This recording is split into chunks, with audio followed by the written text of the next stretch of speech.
Hello guys, আজকে education with Ricky স্যারের সঙ্গে তোমরা আছো।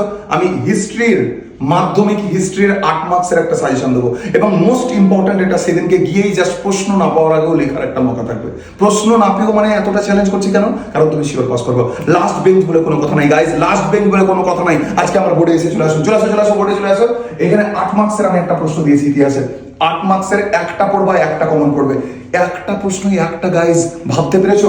একটা প্রশ্ন একটা মানে মহাবিদ্যালয়ের চরিত্র প্রকৃতি একটা প্রশ্ন করবা। যে লাস্ট বেঞ্চের নিজেকে ভাবছো ইতিহাস শুধুমাত্র কঠিন মনে হয়, পাস করার কোনো উপযোগিতাও পাও না, সেই তাদের জন্য আমি সেই ছাত্রছাত্রীদেরকে বলছি শুধুমাত্র চরিত্র এবং প্রকৃতি বিশ্লেষণে মহাবিদ্যালয়ের প্রকৃতি আলোচনা করো। একটাই প্রশ্ন তোমরা করো। যদি এক্সট্রা করতে চাও আমি আরেকটাও পদ্ধতি বলে দেবো তোমাদেরকে। যদি এক্সট্রা প্রশ্ন একটা করবো বলে ভাবছো যে না স্যার আমি একটা রিস্ক নেবো না, আর একটা হলে বেটার হয়, তাদেরকেও আমি বলে দিচ্ছি। শোনো শোনো শোনো, তাদেরকেও আমি বলে দিচ্ছি মানুষ, প্রকৃতি ও শিক্ষার সমন্বয়ে রবীন্দ্রনাথ ঠাকুরের অবদান বা ভূমিকা, এটাও কিন্তু হিউজ ইম্পর্টেন্ট এবারের জন্য।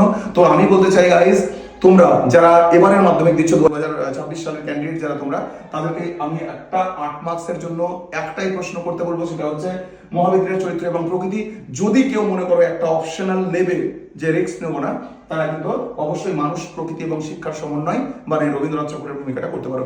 এটাই আমি বললাম তোমাদেরকে। তোমরা থাকো অবশ্যই stay tuned with Ricky sir. তোমাদেরকে আমি জীবনের সেরা পথটা দেখাবো, এটা আমার চ্যালেঞ্জ। 4 নম্বরের সাজেশনের জন্য নেক্সট টাইম ফলো করো আমাকে।